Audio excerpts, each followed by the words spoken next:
Okay. Just let me know in the comments section, chat room, whatever, if you can hear me okay. Always make sure to check the audio before I start these things. Call me paranoid. So if you can hear me all right, just sound off in the comments. And then we'll get started.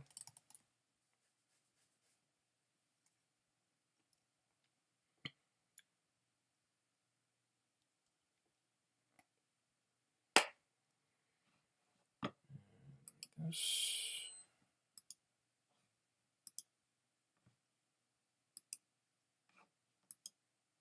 For fuck's sake, you kidding me?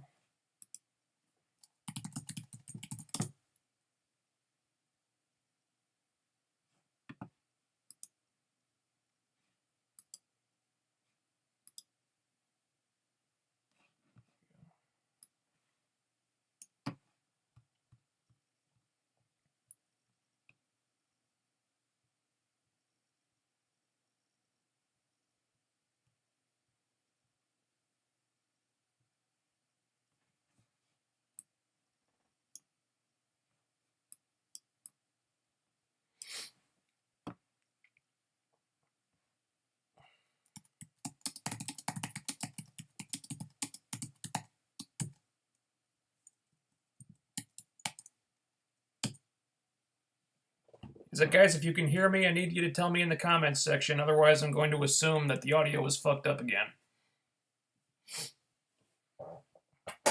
Just tell me you can hear me. All right, and then we'll start.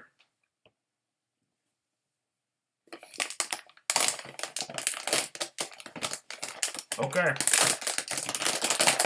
So you guys can hear this? Can you hear that? Okay, good. All right.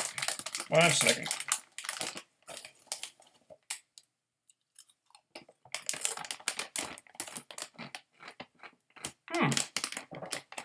Not bad. Special K popcorn chips. You guys ever had these? Pretty good.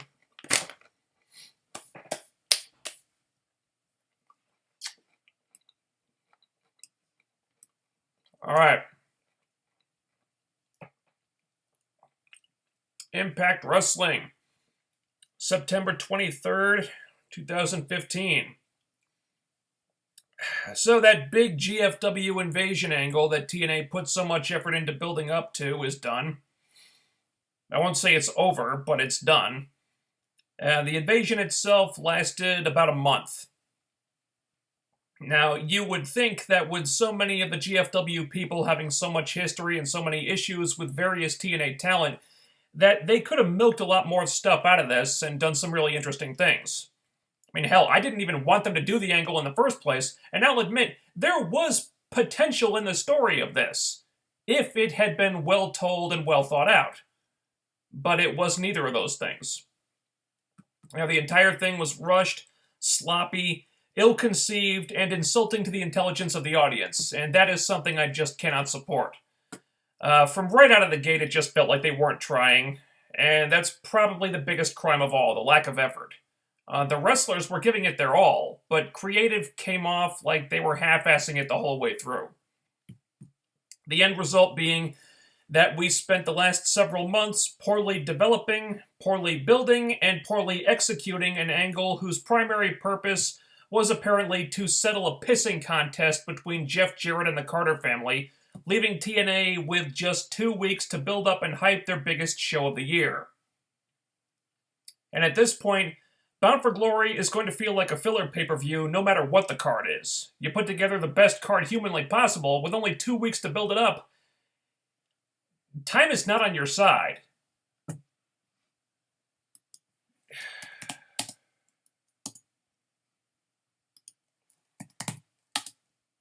Sorry. And, you can see this already. You can see it happening already. During the week, they announced Gail Kim versus Awesome Kong for the Knockouts title at Bound for Glory. No explanation for why Brooke isn't getting her rematch. No explanation for why or how Kong suddenly became the #1 contender. She just did. Why? Well, because it's Gail Kim versus Awesome Kong. And if we're slapping together a pay-per-view card at the last minute, that's the only Knockouts match we can make that kind of sells itself, even though there's no story behind it right now. It's so transparent, the lack of effort is so obvious. There were other matches they could have done here that would have had a lot of story behind them, and ultimately would have meant a lot more than this match, which just feels like a desperate attempt at fan service. Or at least that's how it comes off to me. You know, they spent so much time this summer building up the dollhouse, only to have Gail single-handedly tear them down, destroying all the progress they'd made. Instead, they could have built up to a climactic final battle between Gail and Taryn. Now, apparently Taryn's injured right now, I understand that. But they could have done something else. They could have done Gail, Kong, and Brooke versus the dollhouse with something important on the line. They built up the dollhouse enough for that. They were on that level at one point before Gail squashed them. That would have been cool. And at least there would have been story behind that.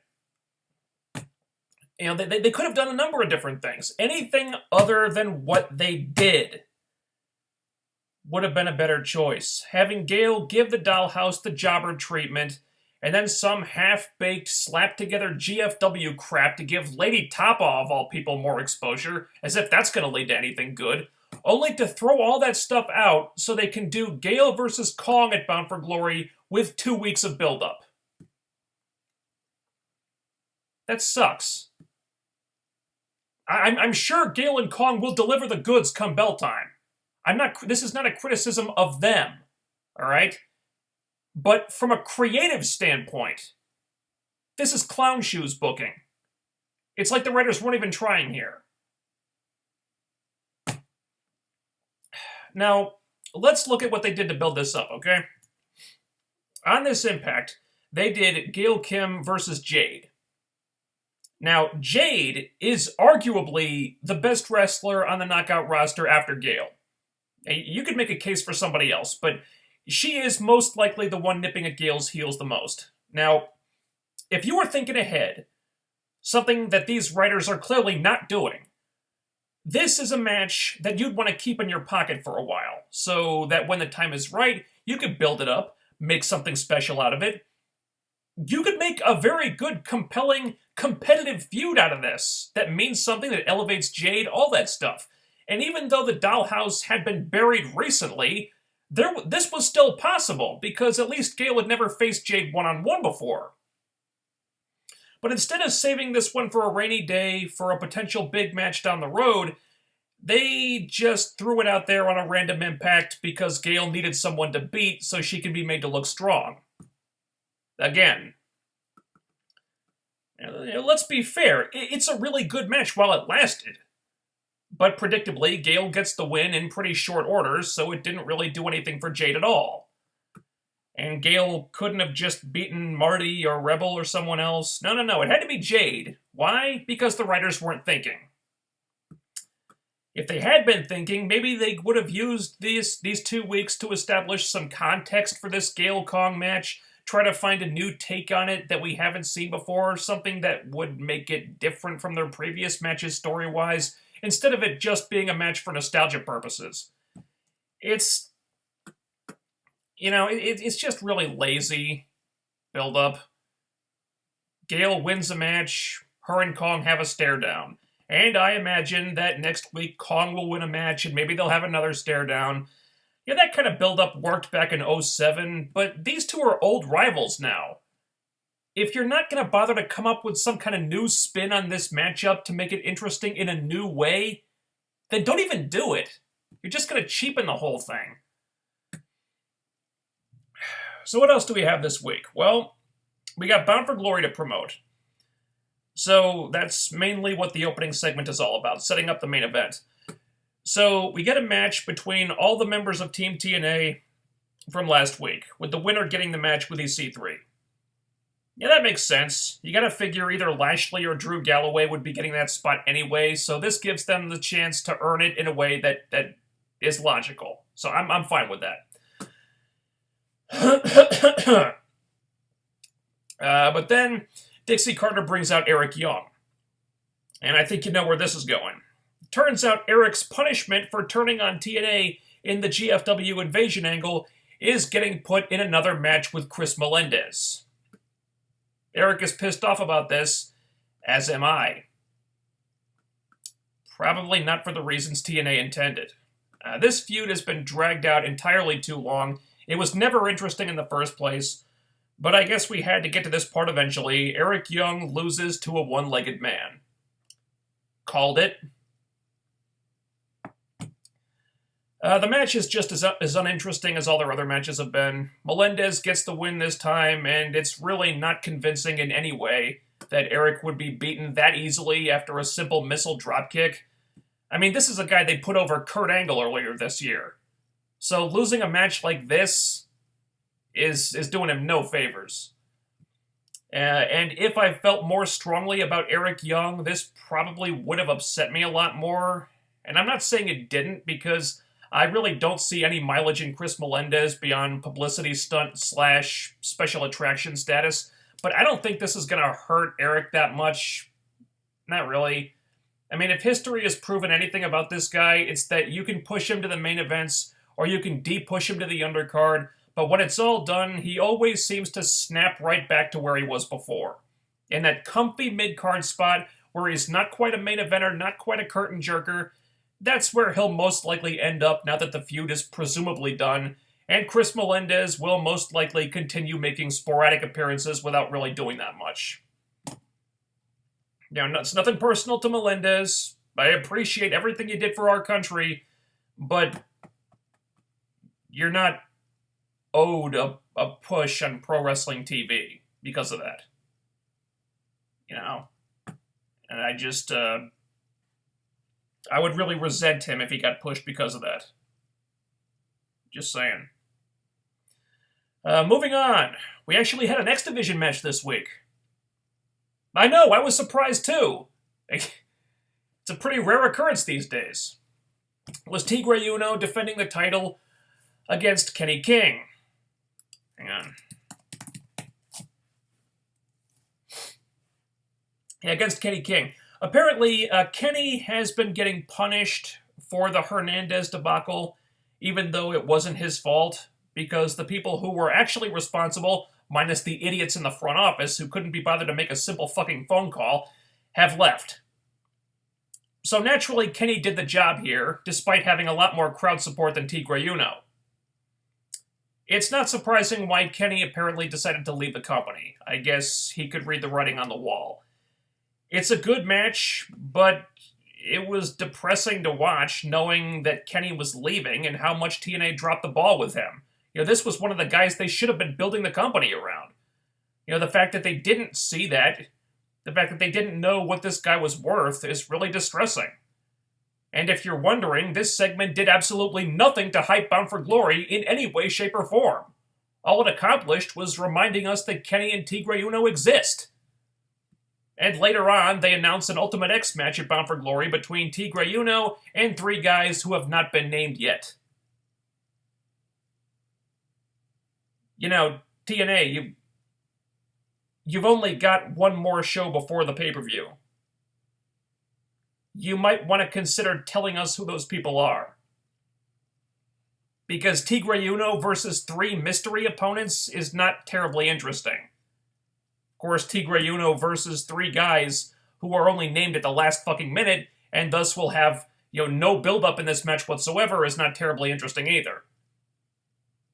Just saying. Then we have EC3 defending the world title against Rockstar Spud in a match that was set up last week. These guys had one of the best Impact main events in a long time earlier this year, so I was totally cool with this. The match, was not as memorable as that one was, but it was still really good. Anytime EC3 and Spud are together, doesn't matter what they're doing, whether they're friends or opponents or whatever that fuck, the results are always entertaining. There's a chemistry between these two that just works. And this was no exception. I really enjoyed this part. But the real story was the Jeff Hardy stuff after the match. EC3 wants Jeff to end Spud's career. Jeff refuses. Then Matt gets involved. EC3 tells Jeff to hit Matt. Jeff refuses. Instead, Jeff attacks EC3. And once again, pays no consequences, even though he was contractually obligated to do whatever EC3 tells him to do. If Jeff can do that and still keep his job, then why in the blue hell was he acting as EC3's servant in the first place? For that matter, what was the point of this angle at all? To be continued on that later. And this, my friends, is exactly why they never bothered to explain the details of that situation and what it would mean for Jeff if he rebelled against EC3, so they could play fast and loose with the rules and make it up as they go along. Again, to be continued. Then we have a Revolution promo. James Storm cuts a promo talking about how everyone has let him down, everyone in the Revolution is a failure, and then suddenly Abyss turns on him from out of nowhere, even though tension between them was never even hinted at until now. So they pulled this right out of their ass. And then Manik turns on Storm as well, and that at least was sort of alluded to with the connection between Manik and Mahabali Shera, so that part was okay. Then Shera comes out and we almost have an impromptu match. Almost. But then Storm pusses out and he decides he doesn't want to do that. And apparently that match is going to happen next week instead of Bound for Glory. Because, why would we want to take one of the few feuds we have going right now that actually has some sort of build-up and put that on the pay-per-view? Now, the pay-per-view is for matches that only have 2 weeks of build-up. I know Storm is gone by this point, but you couldn't keep him around for one more show? It's a decent enough segment if you disregard that the Revolution imploding just came out of nowhere. Overall, though, that storyline was not well crafted. Very little attention was paid to it, obviously.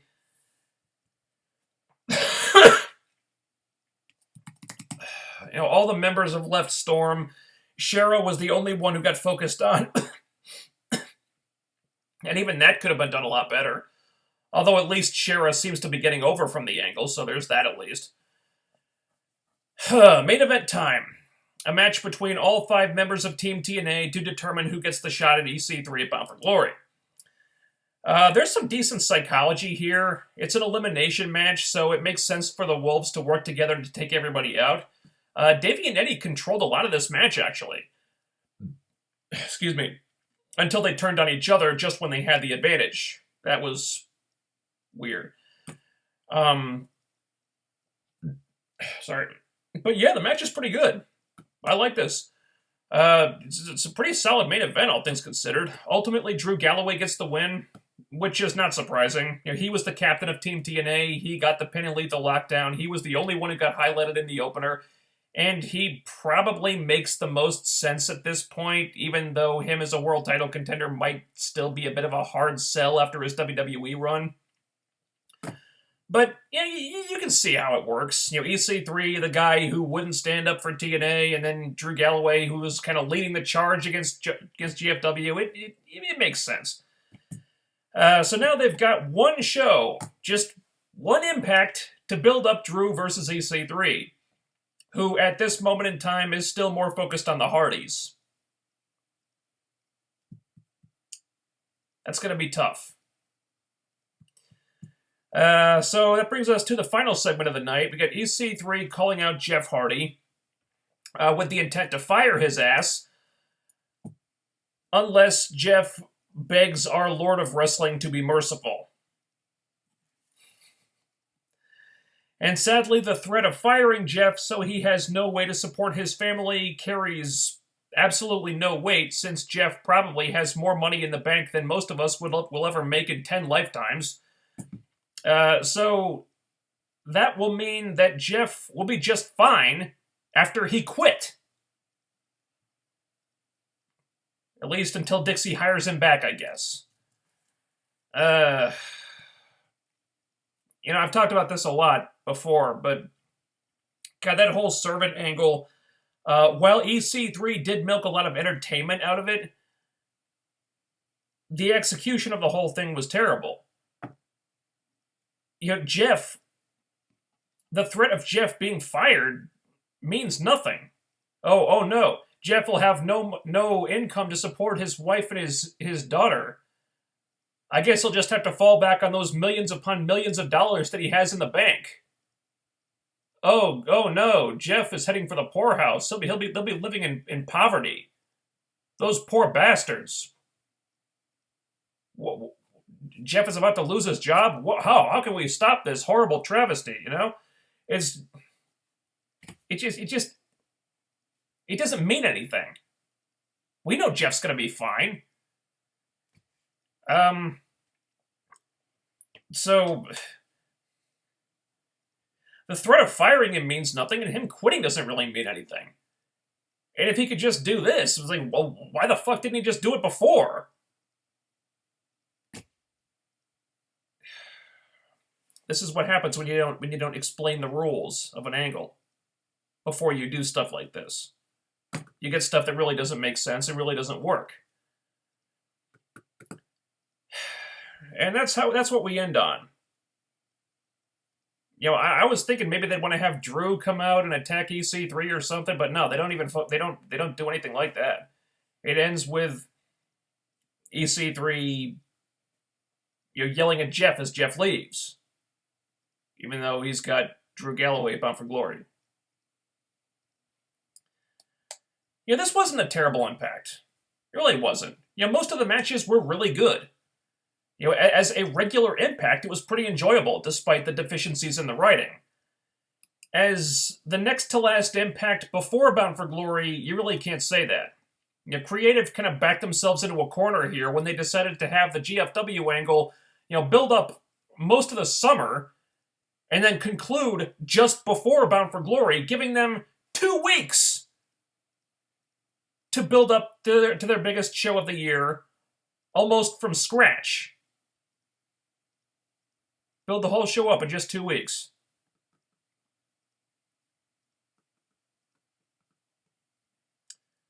Yeah, that's not a position I would want to be in. And the fact that they got themselves into that position in the first place is, well, it's pretty sad, to be honest.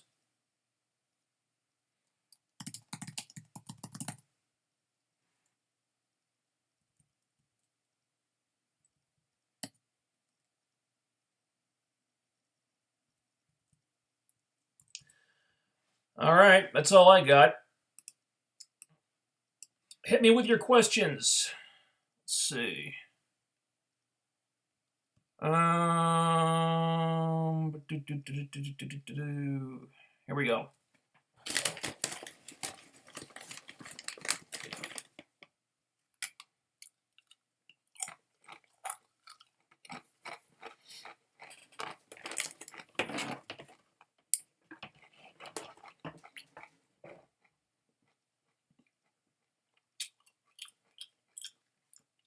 All right, Jeff Atwood. Do you think Sting wrestled his last match, or will he wrestle a couple more times before he finally calls it a career in wrestling? Yeah, apparently he got injured in the match with Seth Rollins on Sunday. I can't really speak about the injury because I didn't watch the show. I heard about the injury, though. Apparently it's something with his neck. At his age, that's not good. That's not something you can screw around with. Again, didn't watch it, so I don't really know how serious it is. If I had to guess, I would say that maybe he'll wrestle. He's got a couple more matches in him because I don't know. I mean, he's kind of on the Undertaker schedule where he just shows up. I mean, if you're only working a couple matches a year, now he's got a lot of recovery time. So I would suspect he's got a few more in him. But who knows? And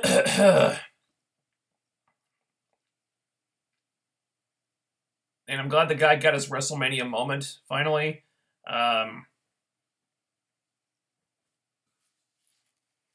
it seems like they were just using him to put to job out. You know? It's not like he was doing that much. JGH Zilla Popcorn must mean this was a boring episode. Well, technically, this is Special K kettle corn chips. Not technically popcorn. Steve Trowbridge. I thought Bram performed pretty well tonight. It's a shame that he had to go and do what he did. He could have been a big star. Yeah. That whole situation sucks.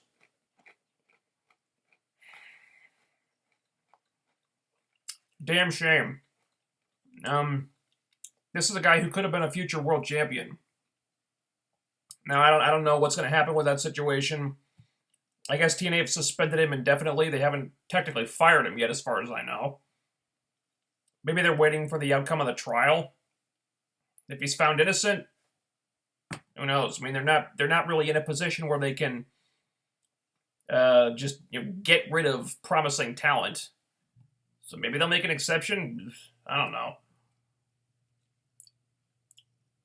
It would be kind of an unsavory thing to do at this point, but they're not in a position. They're in a position where they got to make some hard choices. Clover Cold 89. If GFW had gotten better talent, I think the angle could have gone longer. But besides PJ Black, they have a really generic roster. Not so.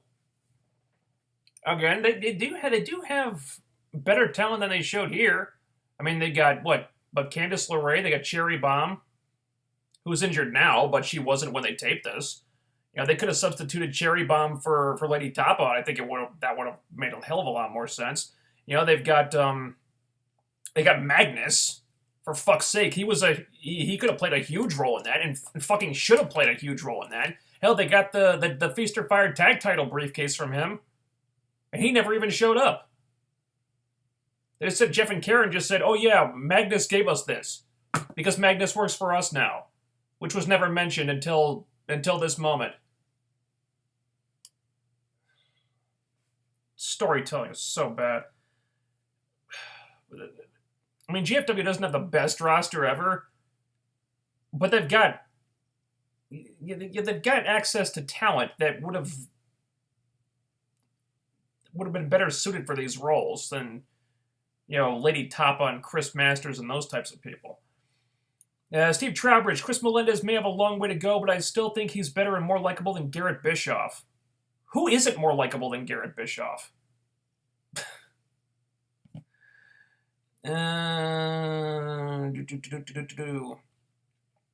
LB Clash of Kings. That Jade Gail Kim match was freaking awesome. Both girls delivered. I agree. It was a very it was a high quality match. It was a very strong women's match. I enjoyed it. And it could have meant so much more if they'd turned that into an actual feud. I was like, why is this not an actual feud? I mean, the first one-on-one match between these two should not have been done in like a random one-off. That's dumb. My complaint is that they could have made a lot more out of that, and they chose not to. Plus, I don't know if this means anything, but apparently that was the first one-on-one women's match, televised women's match rather, between two Asian female wrestlers. This is a thing apparently. I was racking my brain trying to come up with another one, but none really sprung to mind. But apparently that was the first one. That's what some people on social media were saying. And if you follow Gail on Twitter, that was something that she was pretty proud of. She was talking about that on her Twitter page. And the fact that it was just a random one-off, they could have done a lot more with that. It wasn't even that long either. It was good while it lasted, but again, it was what it was. Save me one. Just think if Bram had won, TNA dodged a bullet there. Yeah, well, he wasn't going to win either way. Heel versus heel for the world title, that wouldn't have worked. Clash of Kings. I think we'll be getting a second Knockouts match at Bound for Glory with the Dollhouse versus the Beautiful People, with two members joining the Beautiful People and maybe a returning member coming back. Possibly. Returning member coming back, oh Christ, that would be terrible. Well, Angelina's gone, so the only returning member would be fucking Lacey Von Erich. And just, duh. Just no. Fuck's sake, no. They wanted to substitute in a new member uh, from the Indies. Okay. Uh, I know we were talking about Rebby Sky as a possibility. I don't know if she's wrestling right now after she had the kid, but I'd take her over Angelina Love, and at least she'd be someone new, and you could make a match out of that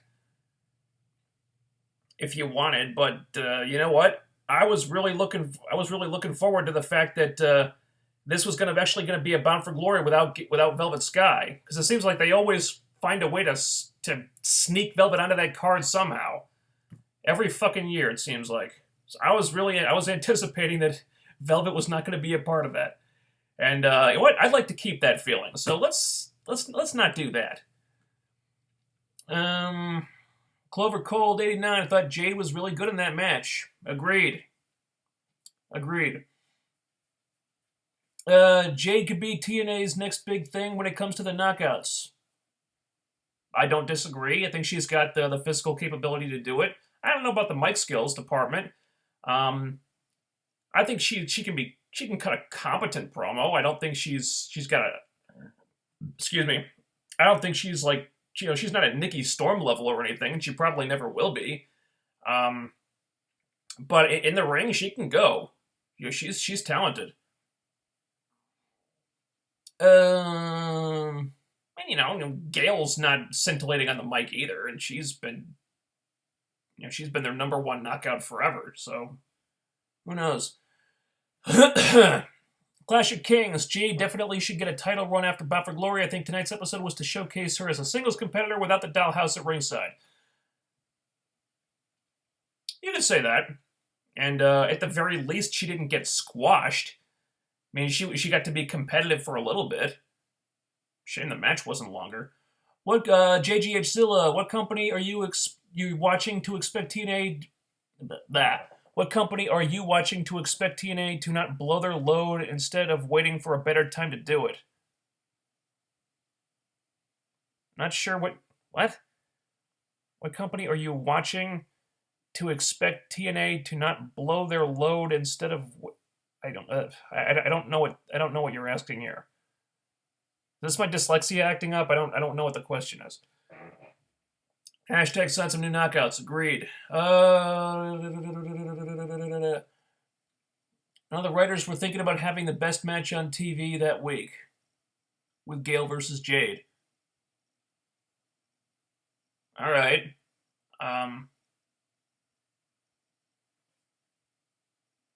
That wouldn't be hard. I mean, the only other match that they'd be competing with was Charlotte versus Brie Bella, I think, which was kind of dull. So Gail versus Jade was certainly better than that. Mission accomplished, I guess. I don't know what happened on SmackDown because I don't watch SmackDown.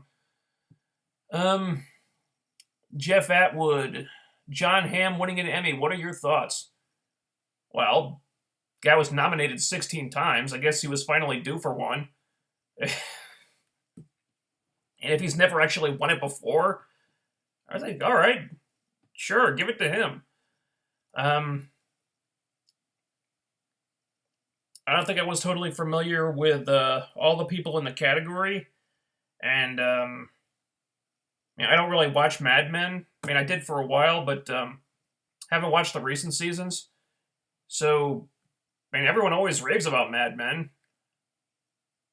So yeah, I mean, John Hamm, if he's never won it before, sure. I guess he deserves it by now. We Bear 50, did you watch The Muppets last night? You bet your ass I watched The Muppets last night, and it was great. I fucking love The Muppets. The Muppets are one of those things where it's something that's it's something very close to me because it's something I loved as a kid. It's something from my childhood that I always really loved, and I can watch it now as an adult, and they're still funny. It's still entertaining. There's so many things how you remember fondly because of the because of the nostalgia factor, but when you watch them now, years later, it's like, wow, this wasn't nearly as cool as I remember it being when I was a kid. But you watch the Muppets now, they're still entertaining. They're still funny. I've always fucking loved the Muppets. And I always will love the Muppets. So yeah, I watched it last night, and it was really fucking funny. Clash of Kings, what they need to do is sign some more girls and bring back the knockout tag titles. Well, good. They couldn't make the knockout tag titles work when they had like double the knockout roster that they had now. So that's probably beyond them right now. Eric Young can't be fired. He has the Big Show contract. Oh yeah, Mr. Ironclad contract, who was so scared of being fired that he joined the Authority.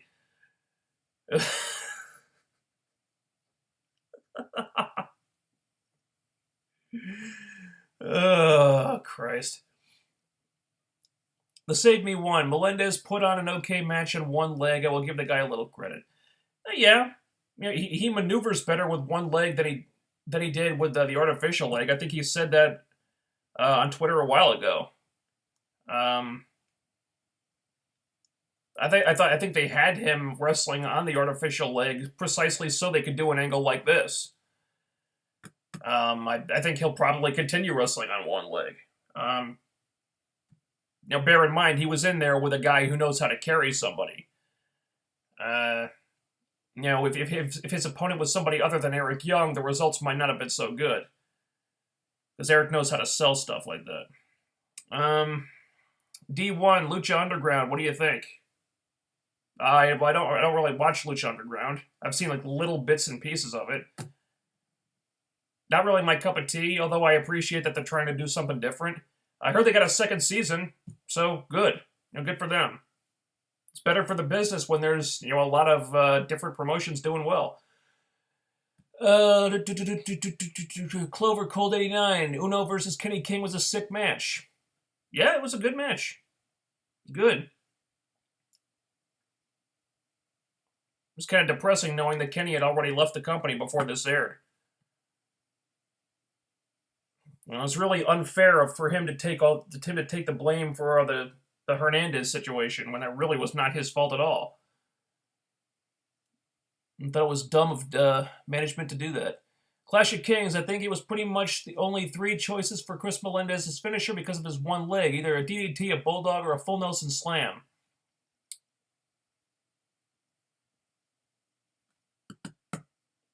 Yeah.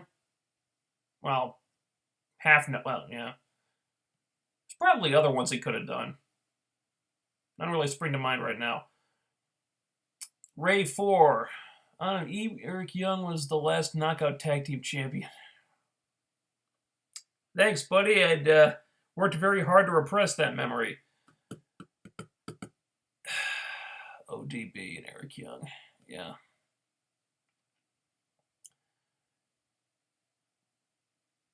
TNA need to fix their shit or they're going out of the business. We Bear 50. Yeah. They're not in a great position right now, and they've given no indication that they're learning from their mistakes.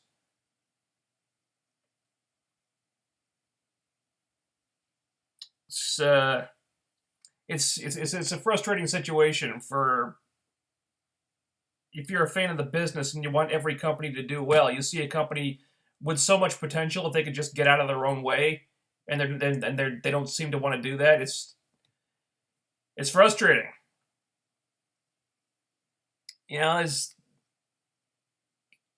They keep somehow managing to keep their heads above water, but that's really all they're doing. Unless they can stop that downward momentum somehow, it's hard to see a way out of this situation. JGH Zilla, Ultimate X match for the belt because why fucking not? Yeah, what the fuck was that about?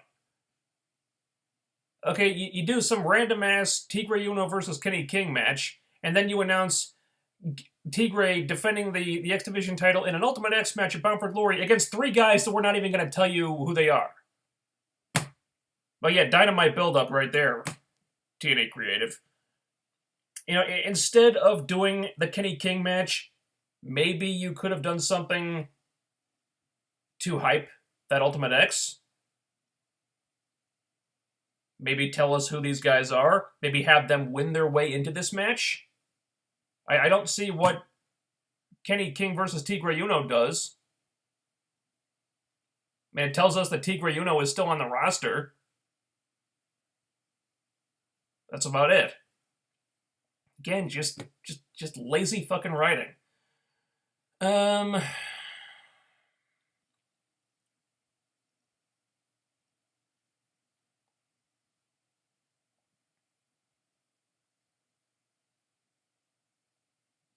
D1, I hate the lack of build to the pay-per-view. Like, do you know?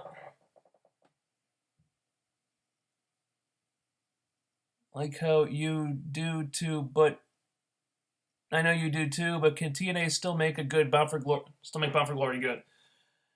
They can make it a good show, like a good wrestling show. Yeah, I mean, it's not hard to put some good matches together. For lack of, there's nothing they can really do about the lack of build-up. Yeah, they can make it an enjoyable way to spend 3 hours. You know, and then make it maybe instead of, I guess their only way out of this is to, instead of making it the culmination of a year's worth of stuff, they can make it a jumping off point for the new year, for a new year's worth of stuff.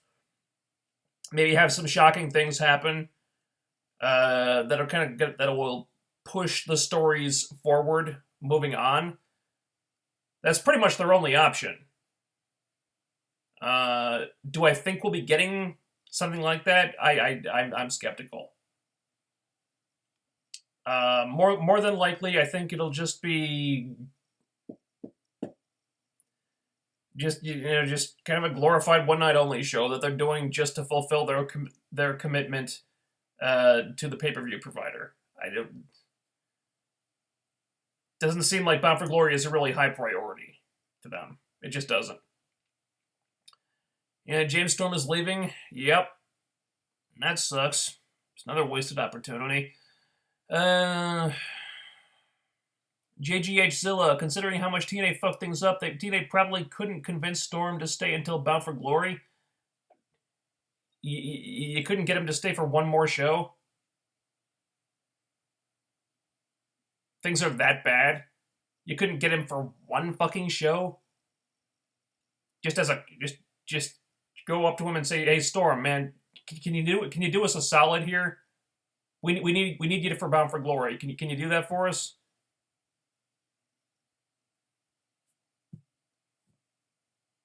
Does it really be that hard to get him for one more show? Clash of Kings, not different from WrestleMania or Wrestle Kingdom, as that really didn't have much build-up or matches announced until the last 2 weeks. Well, the WrestleMania brand kind of sells itself. I mean, a lot of people order WrestleMania not knowing what the card is just because it's WrestleMania. Bound for Glory doesn't have that kind of brand recognition.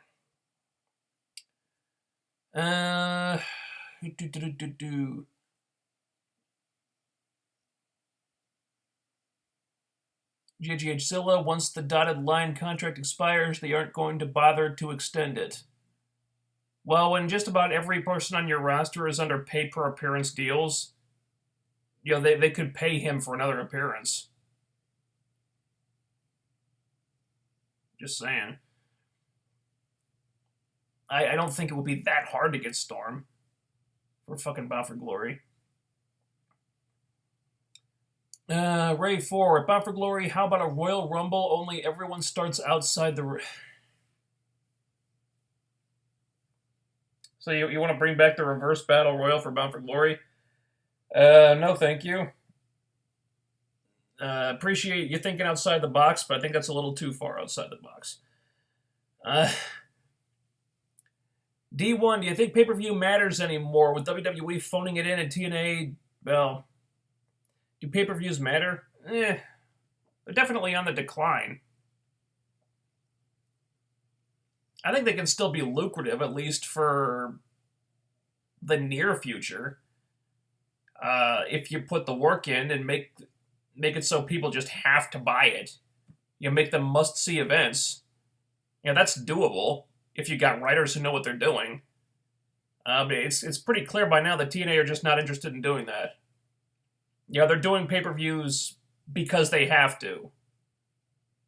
Just like 99% of the really important stuff happens on the TV show.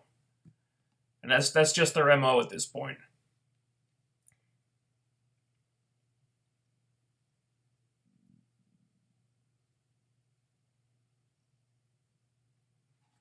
LB Clash of Kings. I'm not worried for TNA. I know they'll still be around for many more years to come.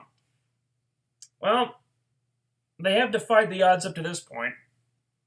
And Dixie Carter, for all her flaws as a company owner, has always found some way to keep them in business. And you never know. They may get a new TV deal. I mean, they've got until January. They got the rest of the year to work on that. And she did find them the spot on Destination America when everybody thought they were dead after Spike dropped them. So who knows? Yeah, they can get a new spot somewhere. I'm not gonna ring the death bell or whatever the fuck it is, until we see official confirmation saying, yeah, we're closing up shop. I'm not gonna speculate on that, really. Just a waste of energy.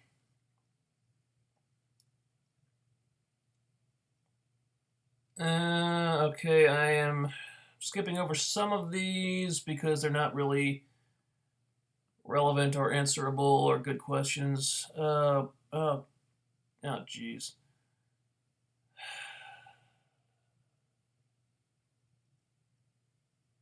Kind of missed the comment section. At least that didn't make me lose my place constantly.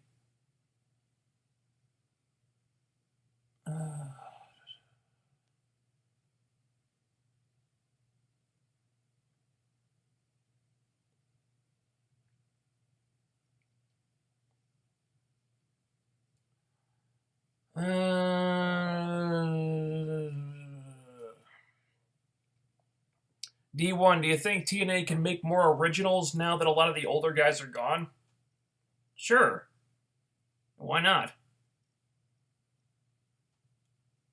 And they can make new TNA originals. All they really have to do is find somebody who hasn't been signed somewhere first. Put that guy on TV and do something with him. It's not hard. Now, like Mark Andrews, you can consider Mark Andrews a TNA original, even though they haven't really done fuck all with him yet. Rockstar Spud, TNA original, and so on. Steve Trowbridge, Mahabali Shera versus and Manic as a new tag team. Thoughts? Why the hell not? They do need some fucking tag teams. At least you have an established connection between those guys. Figure it might be a good thing for Manic. Shera seems to be getting over as a face, and Manic just turned face. Maybe he's TJ Perkins again now. It might benefit TJ to work with somebody. Seemed like we kind of reached the limit of what he could do on his own. I thought the whole point of putting him in the mask in the first place was to give him a little something extra so he didn't have to rely on his own personality. So put them together, yeah, why not?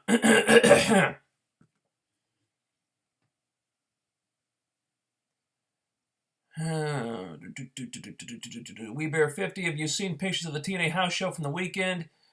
They can't even fill a small arena. Yeah, I saw the pictures. Apparently they had good attendance at other shows. But yeah, they had lousy attendance at that one.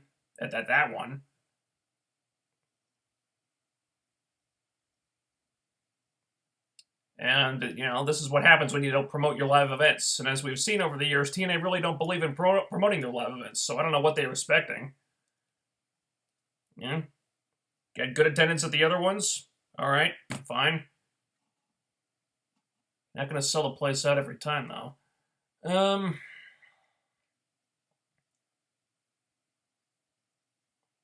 Honestly, I'm numb to what happens to TNA after Destination America.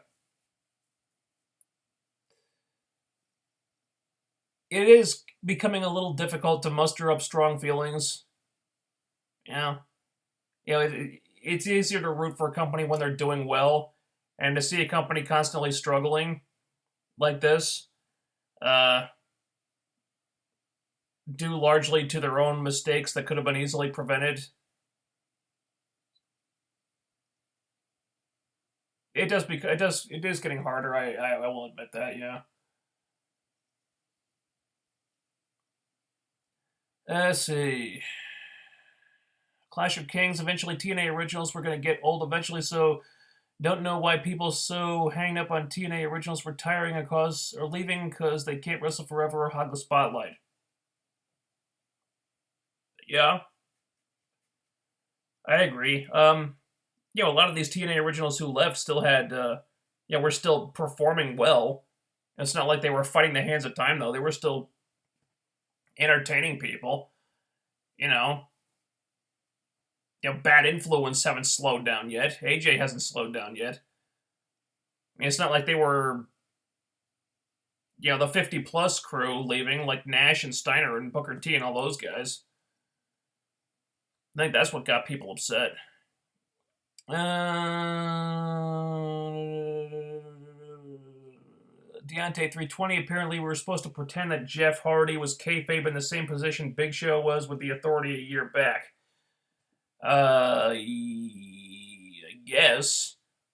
Of course, at least in that situation, they told us that Big Show was broke, and he was living off his paycheck week to week. They never told us anything about Jeff's financial situation.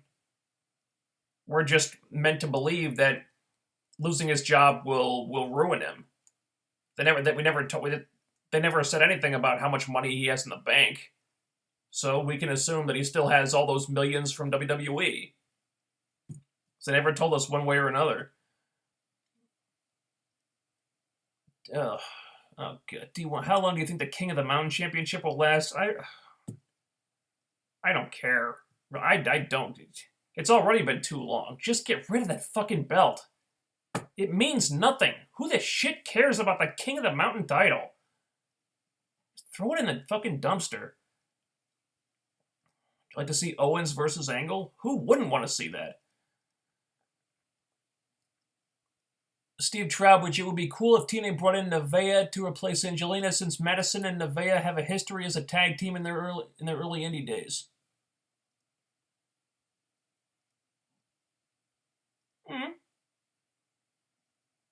That at least would make sense. I could see that. She's probably not on the top of their list, though.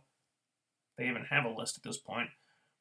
Jeff Atwood, how long do you think Charlotte's title run will last? I say have her hang out. I say have her hang out to the belt and have a three-way with Becky and Sasha, and have Sasha win at WrestleMania in 2016. See, right there, you've already put more thought into it than the writers have. I think she'll hold on to it for a while. I don't think she'll have an interesting title run because, quite frankly, nobody has an interesting Divas title run anymore. As the writers just are not invested in giving them interesting title runs. I expect it'll get her title reign will get stale, just like Nikki's did. And then when they get to WrestleMania, if the Divas even have a WrestleMania match, it'll probably be some big clusterfuck to get as many Divas in the match as humanly possible. If it's not 3-on-3-on-3, it'll be a battle royal, or it'll be a lumberjail match, or it'll be something. It'll be a huge schmoz of women. You'll get you'll get Team Bad in there, and you'll get Team Bella in there, and you'll get Charlotte and Becky and Paige in there, maybe Natty, who knows. It'll be something that doesn't really have much story attached to it. Just an excuse to get all the women on there. HB Hain, thoughts on Kenny King returning to ROH and him and Red Titus reforming ANX. I'm all for it. You know, it's obvious that he was in the doghouse in TNA for shit that wasn't his fault. So the guy's got to look out for himself. Might as well go to another company and reform a tag team that was working for him. Why the hell not?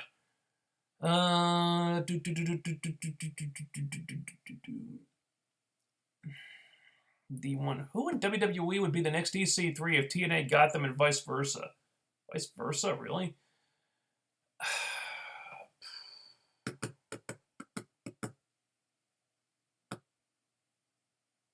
I really don't know.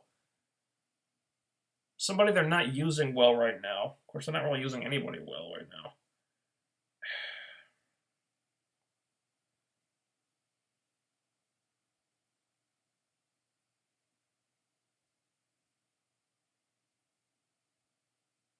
Maybe Dolph Ziggler. You know, he's one of those guys that everybody seems to want WWE to push, but they just don't want to go all the way with the guy. He's someone that I could see getting frustrated at some point and just telling them to fuck off and going somewhere else. And I'm sure TNA would scoop him up in a heartbeat if he wanted to work for them. You know, and they love their former WWE guys, so I'm sure they'd push him to the fucking moon. Vice versa, I don't know. You got me on that one. You got me on that one. Steve Trowbridge, to me, Velvet Sky is starting to become as annoying as the Bella Twins. Only difference is that Velvet can actually cut good promos. I don't know, they're all pretty annoying, dude. I don't know if one's more annoying than the other. At least Brie doesn't talk that much. I guess Nikki's kind of gotten a little better on the stick. Still not enamored with her matches. Of course, Velvet is Velvet. And they're all pretty annoying. I guess I'd lump them in the same category. Ray 4, how about they do a ladder match only to win? You have to be the one who hangs the...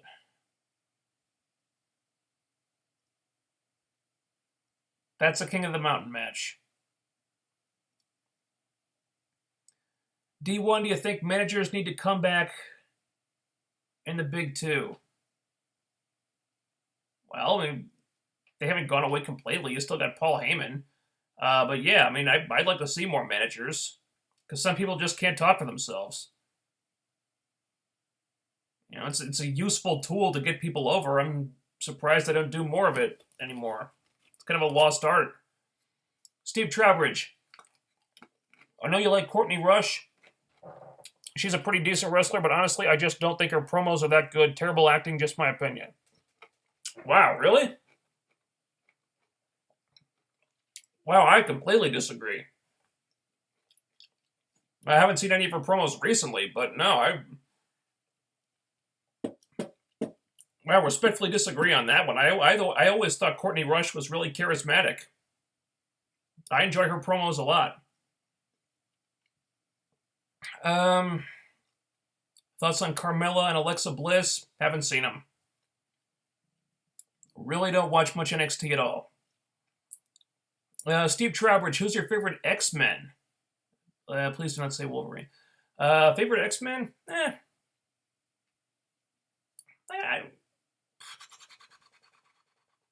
Probably Gambit.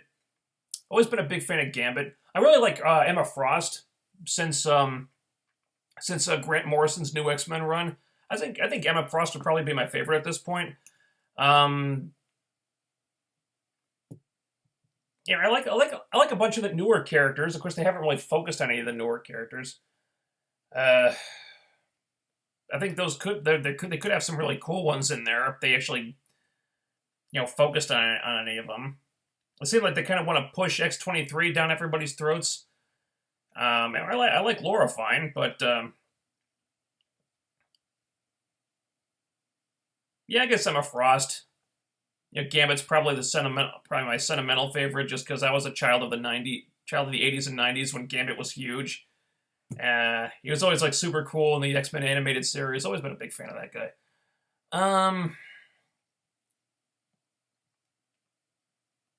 Did you, We Bear 50, did you watch Bellator Dynamite special on Saturday? No, I did not. Take a Velvet. Clash of Kings, I'll take a Velvet promo over a Bella Twins for Eva promo any day. All right. The Save Me One. Dixie is not to blame for the talent leaving. Janice Carter is. She took over the purse strings and won't meet anyone's price, and that's why the big names and originals have all left. I was under the impression that John Gaburik also had a part in that. Yeah, he's in charge of talent relations now, apparently. Okay, I think he was the reason AJ left. Yeah, they made him an offer and he didn't like it. Realized he could make more on the indies, so he took off. I think you got to give Gaburik some of the blame for that too. Clash of Kings. I don't want to see any current TNA talents go to WWE because I know WWE will mistreat them and job them out, and I'm not here to even watch that because WWE is a petty company. Well, you never know. I mean, Samoa Joe seems to be doing well for himself in NXT. Just saying. Bobby Ginto. I've been watching your videos off and on for years. Just wanted to say thanks and keep up the good work. Thank you for watching. Really appreciate that. Steve Trowbridge. Most overrated indie female wrestler and underrated female wrestler. Christ, I don't know. I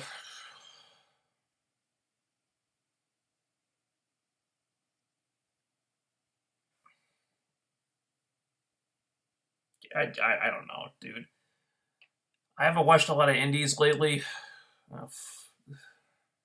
I don't have a good answer to that one. I'm sorry.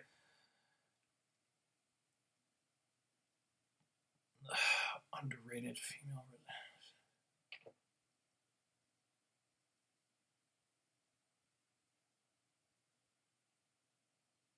And if you let me do a little research first, I might be able to come up with something off the top of my head. I don't know. I don't really know who's underrated. Deontay 320 Hurricane Helms is part of creative. I believe he's an agent. So he helps put the matches together. I don't know if he's writing storylines. I don't think so. If so, what does he have against Dixie to book her like an idiot for the past 12 weeks? Oh, that's not him. That's not Helms. They were doing that for a long time before he got there. Now, I would suspect Conway, Lagana have a lot to do with that, and whoever the previous, and I guess you got to put some of that on Gaburik and all the previous creative heads in the last few years too.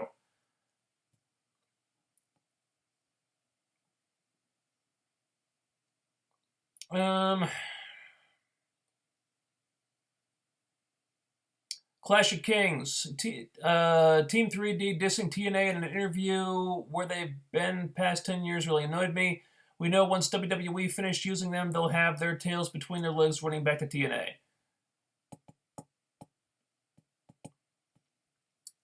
I haven't heard them dissing TNA in interviews. It doesn't really surprise me, though. I think, Bubba Ray seemed really eager to return to the WWE and call that his home. And yet, also he seemed happy to be leaving TNA, and then he had no problem with getting a quick payday and coming back as a special referee for one night, and then coming back as the authority figure, only to leave soon after that, and then run back to WWE. Just, make up your minds. It's kind of wishy-washy. Okay, you're happy to be gone from TNA, fine. Is it necessary to bash the company afterward? When you had no problem taking money from them earlier? Just seems unnecessary.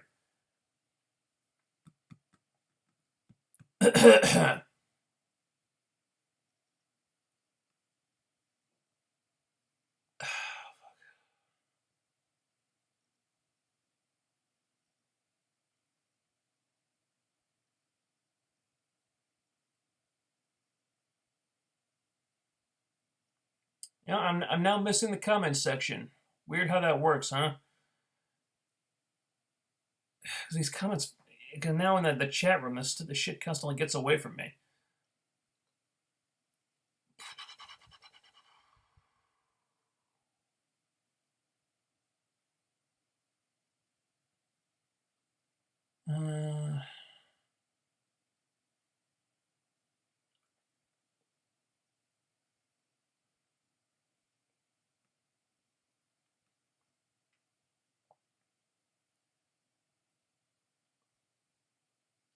John Smith. I hope they throw the King of the Mountain belt in the dumpster next to that ugly belt Jeff Hardy had when he was champion. Oh, Jesus Christ. Let's not dredge that thing out of the mothballs. Just, ugh. Fuck. I wonder whatever happened to that belt, though. I wonder if Jeff still has it. Thoughts on Vanessa Craven? Don't really have any. Don't think I've ever actually seen her wrestle. Steve Trowbridge. One Damian Sandow. Oh, Damian Sandow's another one that I could think could be another EC3 candidate. Because, WWE's not doing shit with him. I could see him being future endeavored next year, honestly, when they do the spring cleaning. Yeah, he's a guy who I think could do a lot of good stuff in TNA, honestly. Yeah, that's Ian Israel. Why does no one like Jubilee? I like Jubilee. I liked her in the X-Men animated series. And her powers weren't always the most useful, but I liked her fine. Liked her in the comics. The comics don't really like what they've done with her recently. I think making her a vampire was stupid. I think now she's like she adopted some orphan kid. When how the fuck does that work? Is Jubilee even legal? All right, let's be generous. Say she's like 18 now. All right. How on God's green earth do you adopt a kid as a single 18-year-old girl? I know it's comic book logic, but shit. Didn't really care for that. I liked early Jubilee, though. LB Clash of Kings. Always found Wolverine the boring character in X-Men. I prefer Jean Grey, Rogue, Gambit, or Nightcrawler. I got no problem with Wolverine. My only issue with him is that he's just so overused. It's just like I feel like he's getting forced down my throat, and I get sick of him. I mean, he's in what he had at some point he had like 5 different solo titles, and he was in every X-Men book. It's like, okay, I get it, he's a popular character, but for fuck's sake, can we reel back on this a little bit? And it was the same way in the animated series. It's like, at times it just felt like Wolverine in the X-Men. It's like, okay, another Wolverine-centric episode. Yay! Can we spend some time with the other characters, please? Jean Grey I've never liked.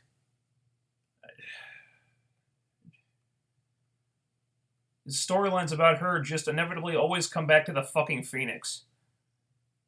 I loved it when Grant Morrison killed her off. Of course, then they had to bring her back, and maybe now that she's a teenager again, maybe they can do something different with her, that stuff that doesn't involve the Phoenix. Still feels like a big Mary Sue to me, though.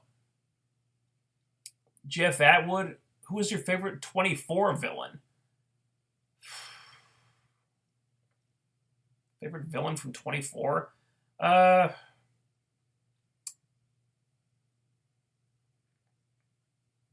Gaines from season 1 is a character that I always remembered. Not sure why.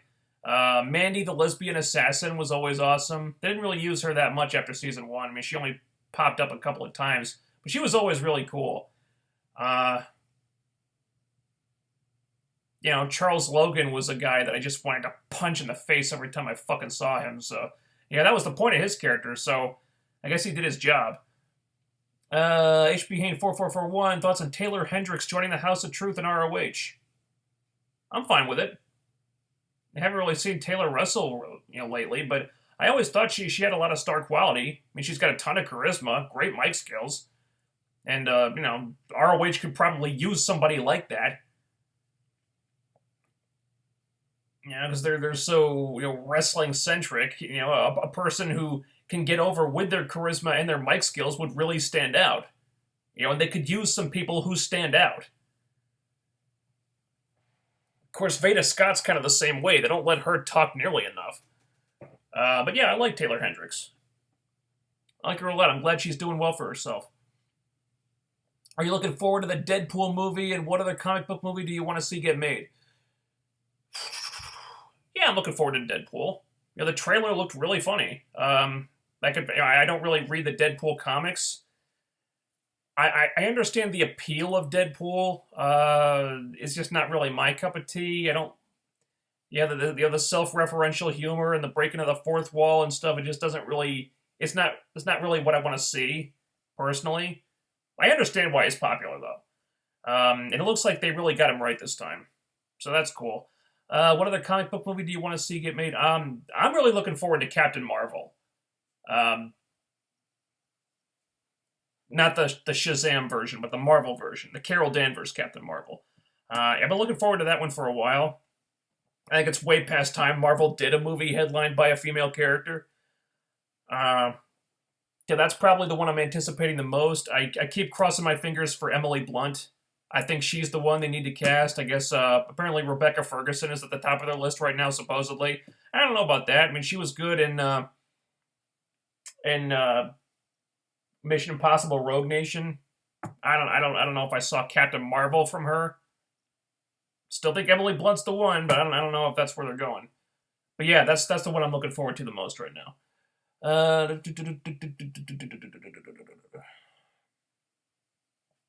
No one remembers Cyclops' brother.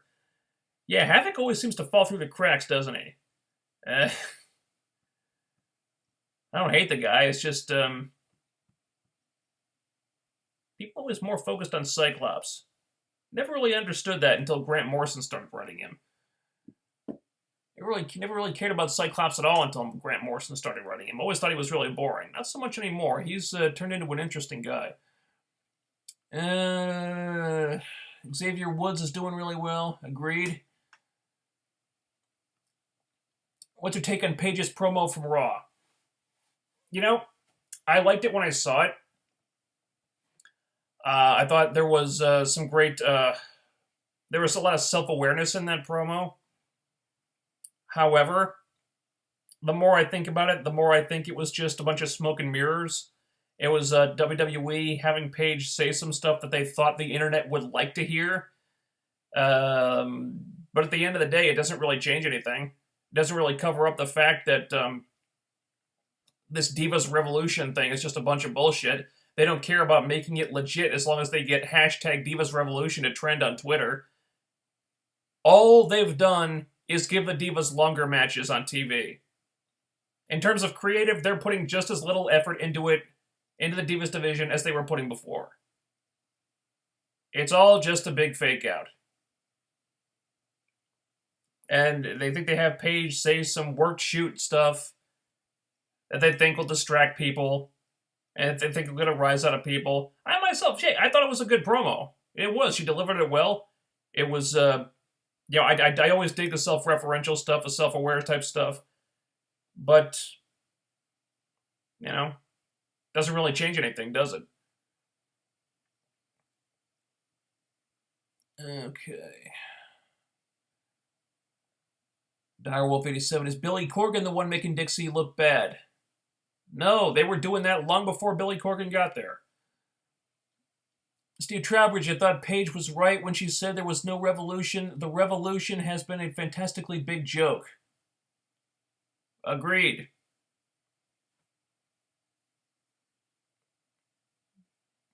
Won't stop them from trying to get it to trend on Twitter, though. They're still going to try to make Divas Revolution a thing. Now they're probably going to have all the face divas and all the, Team Bad and Team Bella, whatever, say that Paige is full of shit. And say, there is a revolution, and we started the revolution, and whatever.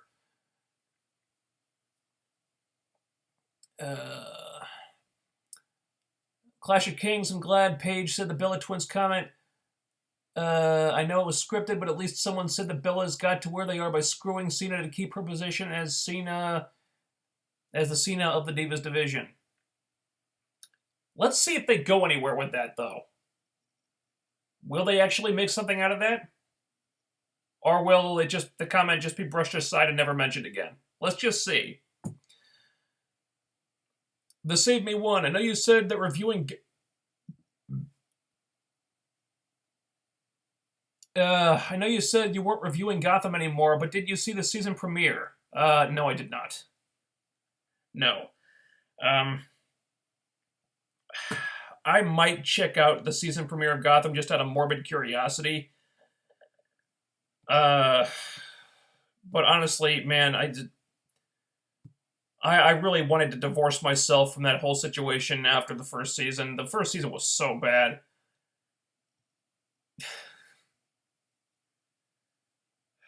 Maybe if I'm bored. I don't know. But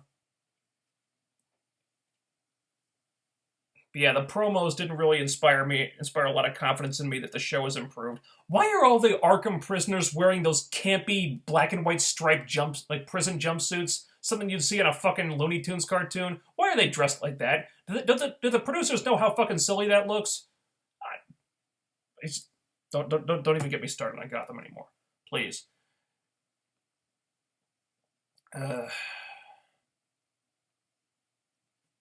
We all knew there was never a revolution for the Divas to begin with, because Vince is the final say, and both Vince and Devin Dunn hate women's wrestling. Pretty much.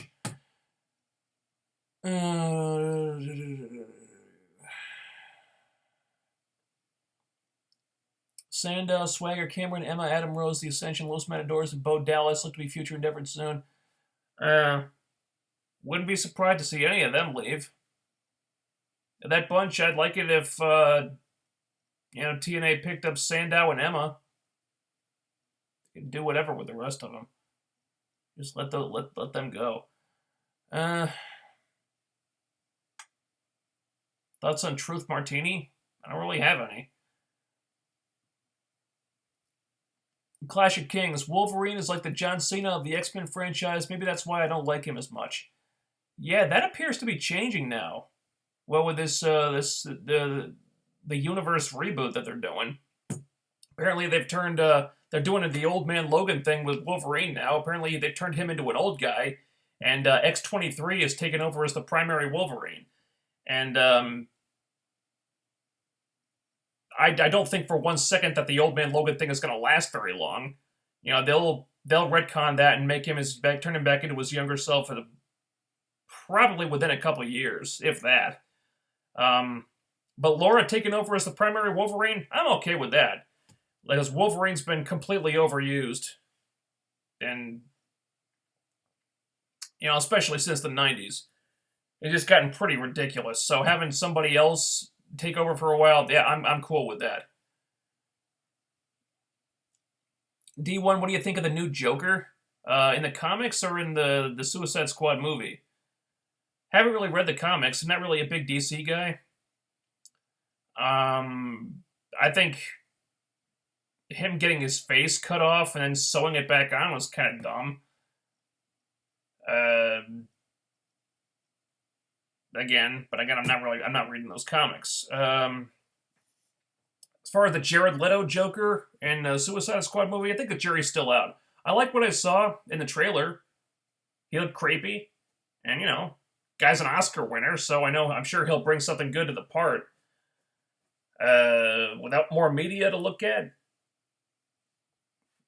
can't really say anything. But I'm optimistic about Jared Leto nailing it.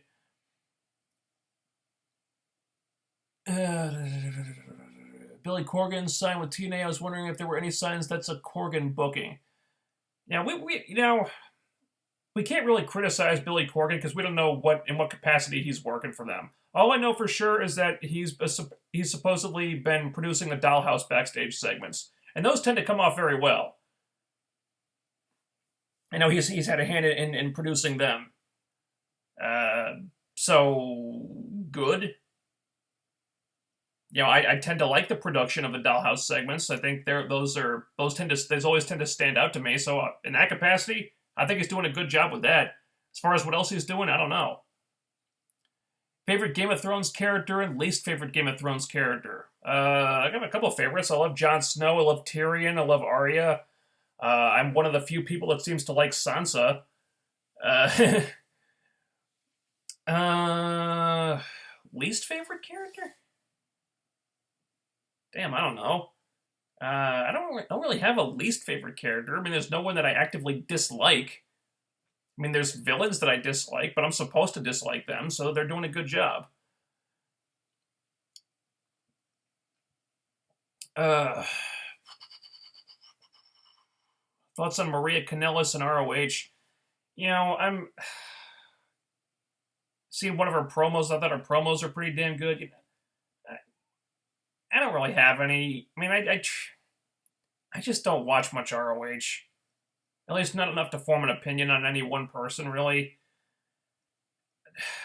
I tried giving ROH another shot when they came to Destination America. I just couldn't stick with it. All it really did was remind me why I stopped watching ROH in the first place.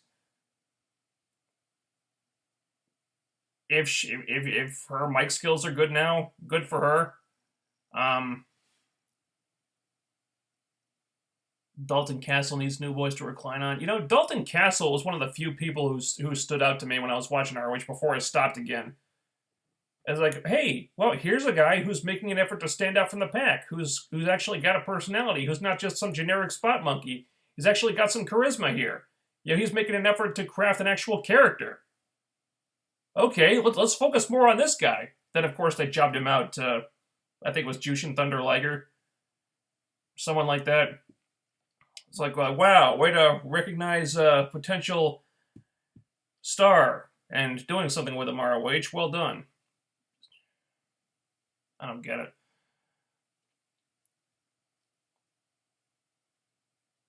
Would you want to see Deadpool and the Joker go one-on-one?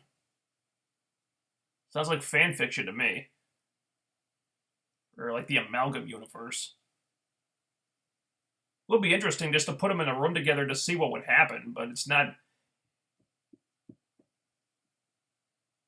something that's going to really interest me if it's not in continuity somehow. Joker and Ramsay Bolton, again, just fan fiction.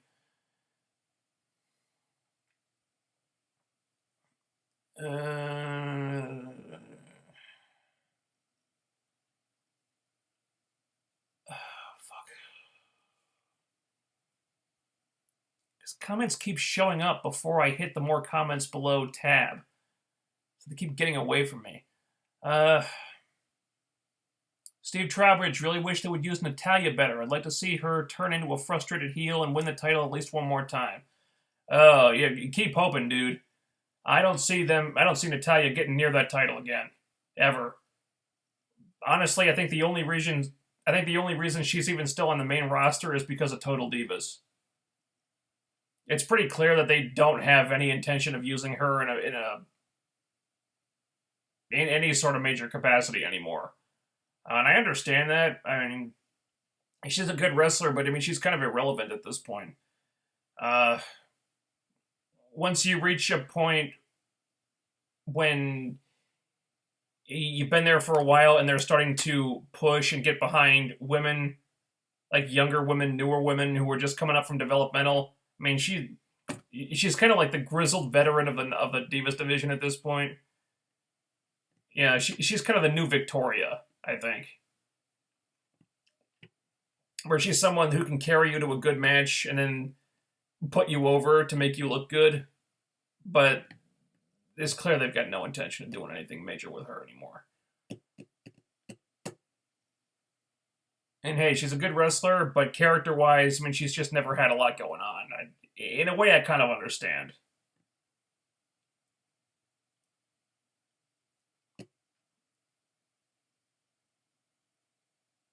Just read a report that Vince is upset over WWE's ratings. Well, he should be. And they've been trending downward for years. SmackDown getting lower than a 2.0? Well, I'm not surprised. SmackDown is the definition of filler. I haven't watched SmackDown in years. Because nothing important happens on SmackDown. I can skip that show and know that I haven't missed anything important, because all the important stuff happens on Raw. And if anything significant happens on SmackDown, they'll just rerun it on Raw, or just air a video package, or just do the match again. Nothing important happens on SmackDown. It's 2 hours of fucking filler. Hence why the ratings are down.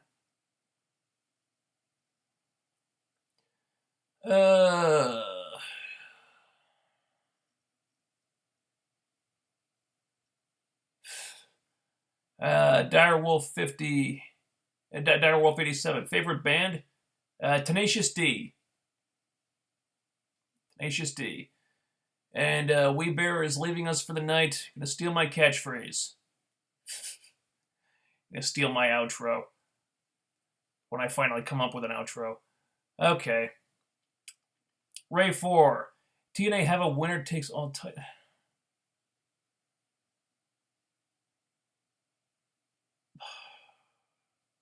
Well, now you're saying stuff just to say stuff.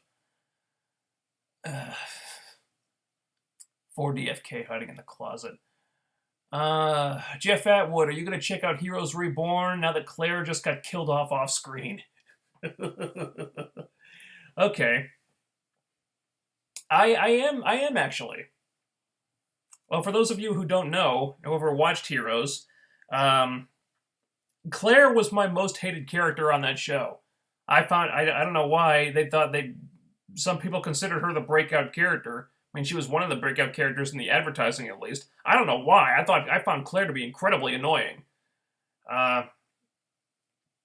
She's another one of those like Mary Sue type characters who people are always saying how she's so great and so special. Why? What is so special about her? I don't fucking know. She seemed like kind of a brat a lot of the time. Never found her storylines to be terribly interesting. The whole save the cheerleader, save the world because Claire is so essential to the future of the Earth, right? Whatever.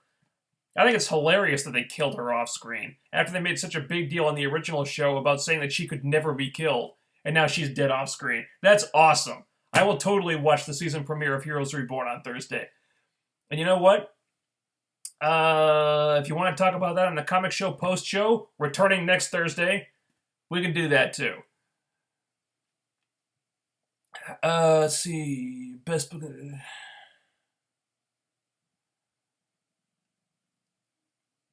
Lucha Underground getting a second season. Well, I'm glad they're getting a second season, but I don't watch the show. But I'm happy for them that they're doing well. Favorite belt of all time, looks-wise? I don't know. I don't pay attention to belt designs. I don't remember them. I don't really care, honestly.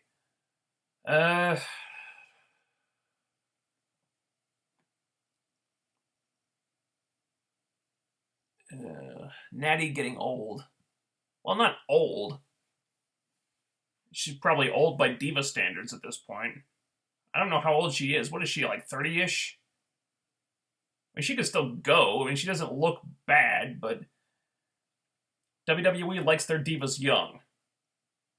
And probably the younger the better. So, by WWE diva standards, yeah, she's up there.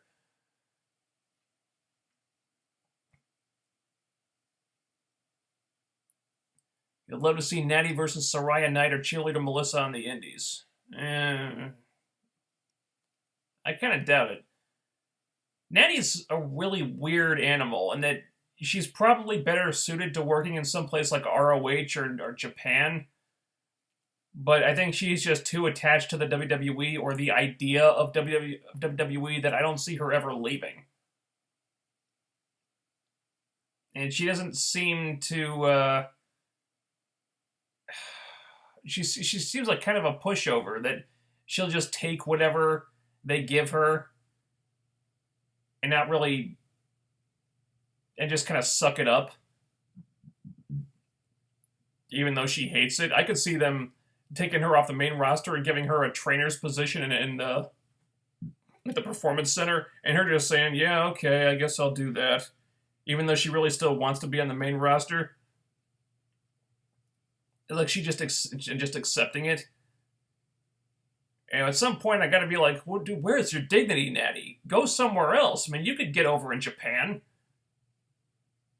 But I don't know. I think she's too in love with the idea of WWE to ever leave, even if they clearly don't place much value on her.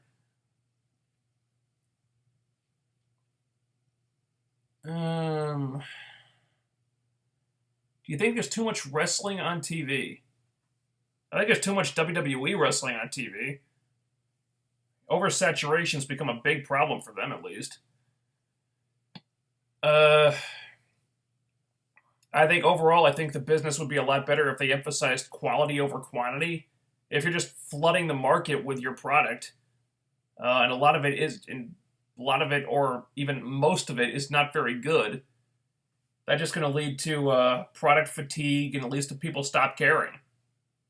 I think that's been what's happening to WWE for a while now, and it's not helping anybody else.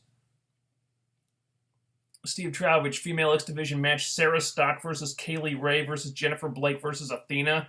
Oh, that would be fucking amazing. I don't see how you'll ever see it though.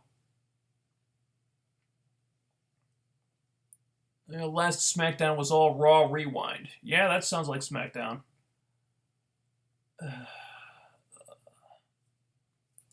Direwolf 87. How did Claire get killed off when she can heal herself? I'm not sure. I mean, there are ways. I mean, if I remember Heroes correctly, there's a spot in the back of the head where if you pierce the skull, they won't heal. People with her power. But I mean, there are ways to kill her. Even if the writers couldn't think of one. I mean, fucking cut her head off. That'll kill anybody, no matter how fast they heal. You know? I think this is sort of explained in that web series that they're doing to lead up to this season. There are these two characters, like a brother and sister, and the sister is a powered person, and she gets kidnapped by this evil organization, and the brother is trying to find her. And because apparently she was involved in this event in Odessa, Texas, where there was this big explosion and a lot of people were killed, and they don't know what caused the explosion. Supposedly, Claire was at that event and died in that explosion under mysterious circumstances, and I think that's one of the mysteries that they're going to be trying to solve, is like how exactly she got killed.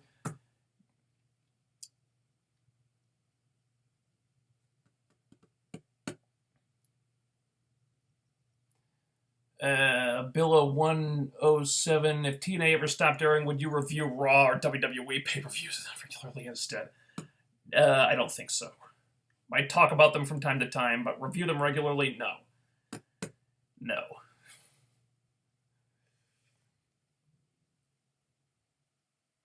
No. Clash of Kings, I just think every company should only have a maximum of 2 hours of TV a week.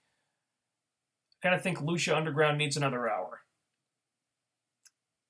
I think it depends on the quality of the show, the size of the roster. TNA have been talking for years how they need more TV time. I don't really think that's necessary at this point in time, because the roster has been so minimalized that I don't think there's any need for another show. I think like another 1 hour show at some point would work. Yeah. But yeah, I mean, like WWE, it's like they've got like 6-7 hours of TV a week. I got Raw, it's 3. SmackDown's 2 hours. I think they got like Superstars is still on. Or is that on the network now? Dude, I don't even fucking know, but they got like 6-7 hours of TV. They got way too fucking much. TNA could really use another show. I think that would benefit them a lot. Just fleshing out the storylines, which they need help with. They don't have a huge roster, but they could use one. And Lucha Underground's only 1 hour. No, they could use another hour. I believe WWE is 10 hours. Holy Christ. Talk about oversaturation. My God. Deontay 320. Nikki is 7 months younger than Natty. Oh, yeah, so she's not really that old.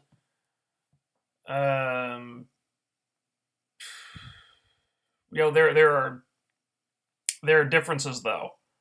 One, Natty isn't sleeping with John Cena. I think Nikki is more in line, has more of the qualities that WWE tends to look for in a diva. You know, she's a little bit more well suited for that mold, I think. Where Natty's just more of a traditional wrestler, and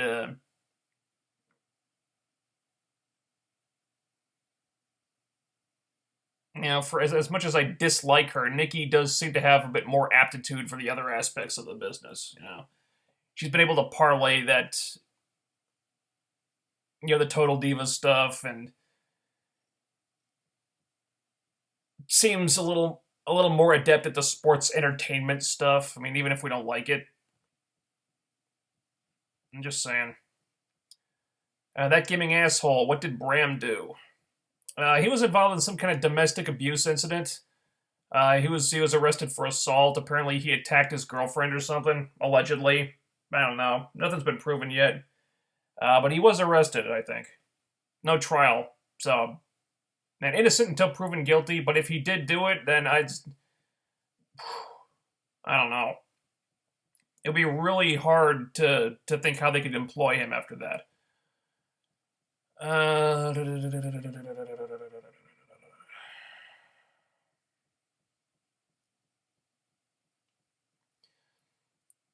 Did you listen to Sala Monsters podcast? No, I did not. I don't know who that is. Cherry Bomb is currently the Shimmer, WSU, and Shine Tag. She's the Shimmer Tag Team Champion, the Shine Tag Team Champion, and the WSU Champion. Yeah. Kimberly and she. Oh, is she WSU Tag Team Champion also? I didn't know that. But she's doing pretty well. She was until she broke her collarbone. So she'll be out for a while. Hopefully that won't cause her to lose any of the titles. But yeah, she's Cherry Bomb's on a roll right now.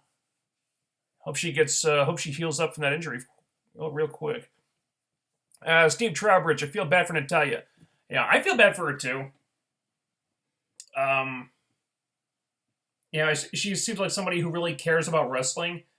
Problem is, she seems to think that just being a great wrestler is enough to succeed in WWE, or at least it should be, and that's really not the case.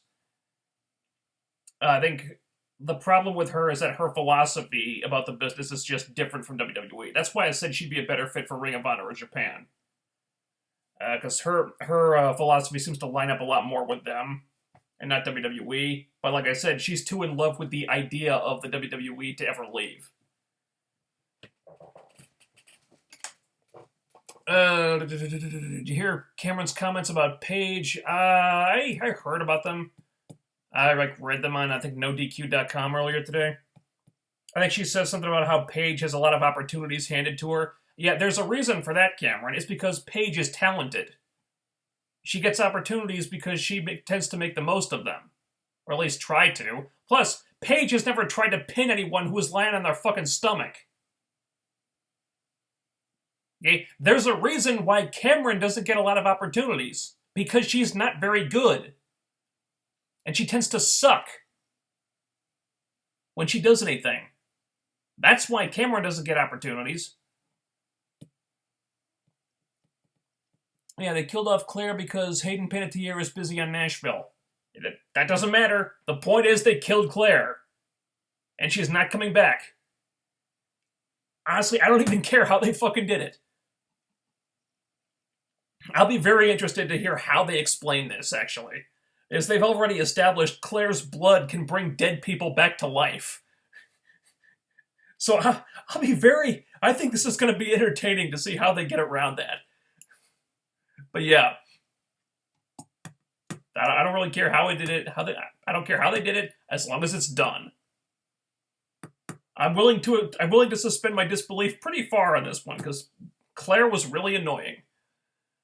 And honestly, I've just never thought much of Hayden Panettiere as an actress in the first place. But she's gone, and I think the show will be better for it. Too bad Sarita and Sarah Del Rey are stuck training talent and won't get main roster TV time. Yeah, that kind of sucks. I mean, Del Rey I sort of understand because she really doesn't look like what they look for in a diva at all. With her, it sucks, but at least with her, I get it. Sarah Stock, I don't fucking understand that. Yeah, I mean, she's older than they typically like in a diva. I think she's in like her mid-30s or something, but she still looks like $1,000,000 fucking bucks. Man, Sarah Stock is fucking gorgeous. Man, she looks like she's fucking 25 still, if that. I mean, they could put her in the Divas division. Fuck yeah. I mean, she looks like a fucking model. That giving asshole. I kind of like Claire. Not to say that Sarah Del Rey is bad looking. Certainly not. But I think Sarah Stock is a little bit more closer to what they look for in divas. Not criticizing anybody's looks here. I would not do that. I think Sarah Del Rey looks good. I kind of like Claire. She was hot at least, but now I feel. You know how I feel about Lois Lane. Okay. I guess some people would find Hayden Panettiere hot. I didn't really do anything for me. Like, her character was so fucking annoying, it kind of overrided anything that she brought to the table aesthetically. D1, thanks for answering my questions. I've been a big fan of your stuff for years, and this is just an awesome thing to do with your fans. Again, thank you. Oh, you're very welcome. I'm starting to really like reviewing the show this way. Plus, it takes much less time than the videos. The videos were. I'm really happy with the way the videos always turned out, but they were very time consuming. I just ate up a lot of my day. And this is cool because I get to interact with all you people, and like answer your questions and talk and stuff. And plus, it also helps get the review out of the way in one night, which is helpful. And oh god.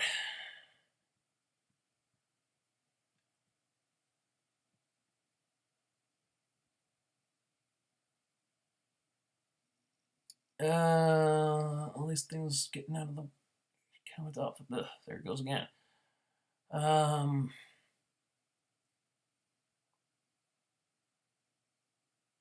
Oh, Cherry Bomb is not one half of the WSU Tag Champs. Yeah. Okay. Yeah, but I believe she is the WSU champion though.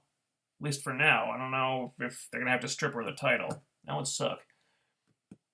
That giving asshole. They implied on Gotham that Babs likely is crazy but didn't kill her folks. Probably Leslie did and made up that in her mind, maybe.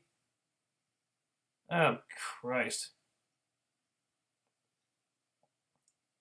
So maybe it just made Barbara think that she killed her parents? Well, was Barbara unhinged enough at that point that she would think that? I don't know. From what I've seen in the promos, it looks like she's pretty much gone to the dark side regardless.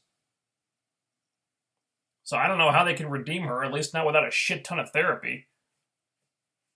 Honestly, I don't know how they can redeem that, how they can save that character at this point. I really don't. I mean, I mean that character was just so kind of just kind of ruined beyond repair, in my opinion. At this point, I'm ready, willing, and able to accept a breach in continuity and them just doing their own thing. If you want to make Leslie Tompkins Babs' future mother, I'm cool with that.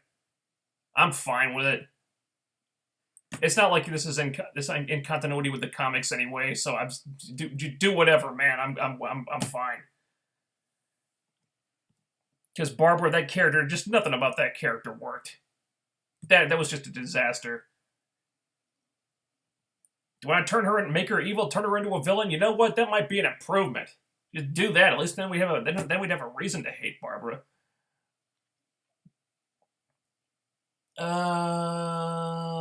Do you watch the originals on the CW Network channel? No, I don't.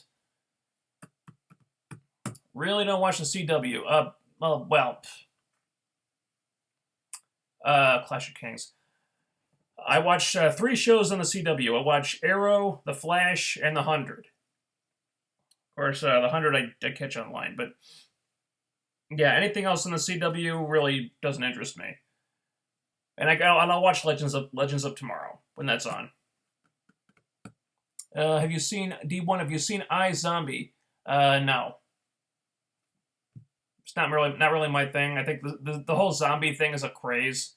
It's a fad, just like the vampire thing was a few years ago. Not really into fads. Plus, the just doesn't look like my kind of thing. Excuse me. Not the kind of show I usually watch. Cameron also compared herself to Emma and Natty in terms of being overlooked. Really? Wow. Well, Emma and Natty can wrestle.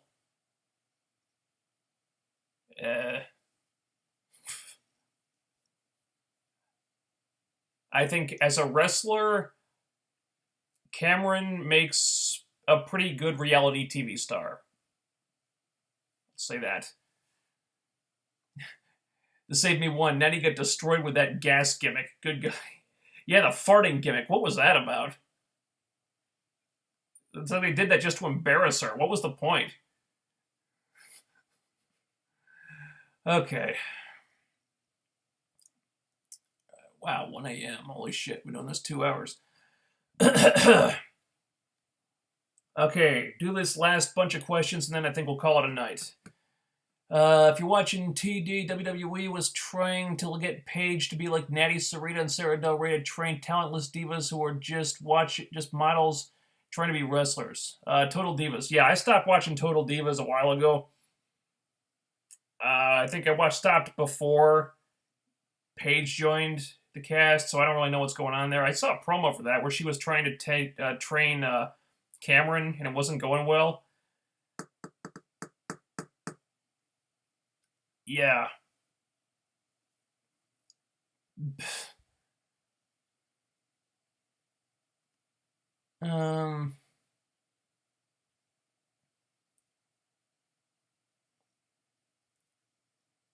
can kind of see why Paige and Cameron got into that fight. Well, I think that fight was scripted, like most of that show is.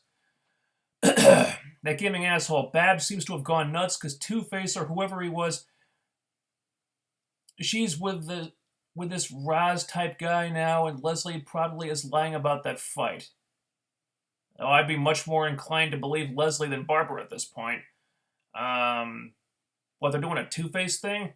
I saw a promo where it looked like they were doing a Two-Face thing with the Riddler, with Enigma. How he suddenly got some split personality type of deal now.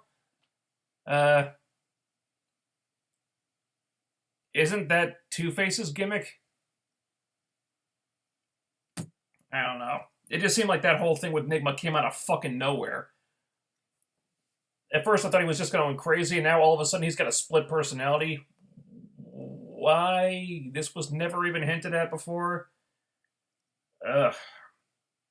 It's like beating your head against a wall trying to figure out Gotham. It's just, there's no point. It's an exercise in futility.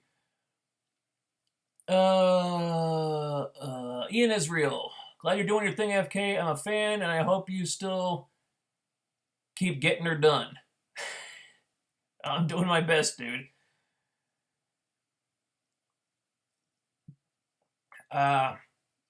Clash of Kings, your thoughts on Lana? Do you think she'll be a good wrestler? Well, I've never seen her wrestle, so I have no idea. I think she's got great mic skills, and she's more charismatic than most, if not all, the other divas. I'm a Lana fan. Will she be a good wrestler? No clue. Never seen her wrestle before. What gimmick do you feel is overdone? I don't know about gimmick. I'll tell you one concept I think is fucking overdone. That thing in WWE where they do with the divas every fucking week. Where they have some of them wrestle, in the ring wrestling, and then they cut to backstage where you see another diva fucking standing to the side like this, and then watching the match on a monitor like this. because it's so natural how people watch TV like this, right? And you get the camera right fucking here, shooting them like this, watching them from the side with their neck craned all the way to the left like this, and then watching them like this. They do that every fucking week, and it is so fucking stupid. I don't know why they do that, but they do it every fucking time. Just have them watch normally like this. Put the camera right there, here's the monitor, and they're watching on the monitor, shoot them straight like that. Just shoot them. Fuck.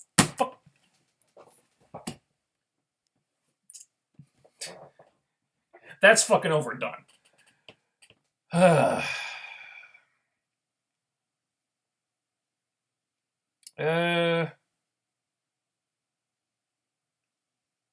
Say Courtney Rush is very charismatic. Her recent promos are the ones I think aren't very good.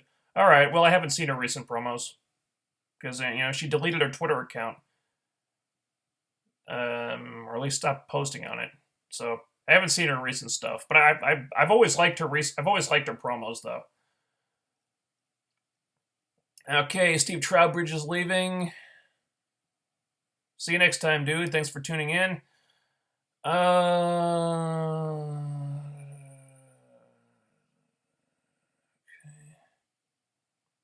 I heard Abyss and Kane might be cousins. Oh, crud.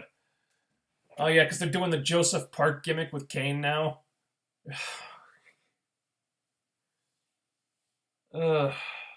Kane is not Joseph Park. I mean,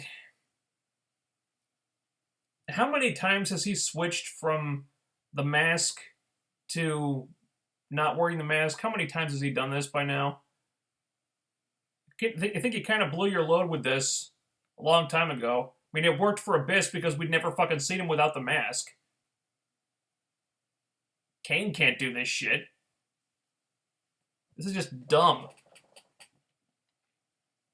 I don't know what's up with the Riddler. I meant that serial killer from the season 1 finale. Oh, dude, who knows? It's Gotham. I don't try to figure them out anymore. Buddy Kelty, do you think Impact is going to experience a big ratings drop in the first hour since Empire is back on during that time? Honestly, Impact's ratings are so low. I don't see a lot of crossover appeal there. I think anyone who's watching Empire is going to watch Empire, and anyone who likes Impact is going to watch Impact. I don't think it'll affect them that much. Maybe if their ratings were higher, they might experience some drop. But I think if people were going to leave because Empire is on, they would have left already. I mean, Empire was huge last season. I didn't see any significant ratings drop there, so I don't think it matters.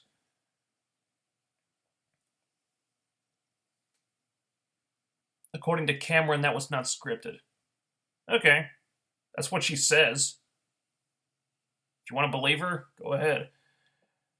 The Save Me one. They're doing the Barbara is crazy thing to set up the James Gordon Jr. Killer thing. Whatever. Clash of Kings. All right, last question, and then I gotta sign off. Watch the new Maze Runner movie that just came out. You know what? I liked it. I haven't read the books, but I really enjoyed the first Maze Runner movie. I like this one too. Not as good as the first one. It kind of seemed like a bunch of different movies cobbled together. I don't know what the fuck that club scene was about. That was really confusing. But overall, I still really enjoyed the movie. I thought there was a lot of good stuff there. I thought Dylan O'Brien did great. I can see why a lot of people wanted him to be the new Spider-Man. Yeah, because he really works as a lead actor. I really liked the swerve. Okay, spoiler alert, if you haven't seen the Scorch Trials yet, I'm going to spoil the end of the movie for you right here, okay? So if you don't want spoilers for the Scorch Trials, hit the mute button right now. Okay, I'll give you to the count of 5. 1, 2, 3, 4, 5. All right, here come the spoilers. I really liked how they took the girl, what's her face? Is it Teresa? I think her name is Teresa, the female lead. How they had her like turn against them and turn out to be like a bad guy, or at least a quasi bad guy at the end. Because I mean, it's a young adult adaptation. You kind of figure that she's going to be the stereotypical love interest, and I think she isn't. It doesn't turn out that way in the books either. Um, but they have her kind of betray them all, and I like that swerve, even though they kind of set up the other girl as a love interest. And I actually like her a lot more, so I was cool with it. But I liked that swerve a lot. I thought the action is really good. Not sure how much sense the story makes. It's like, okay, you got these kids who are immune to the virus. Why would you put them in a fucking maze or something? It's confusing, but I like the movies. They're enjoyable to me. I like them a lot. Like I said, not as good as the first movie.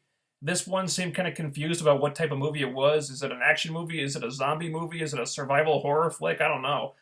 But still, I enjoyed it, despite the schizophrenic tone at times.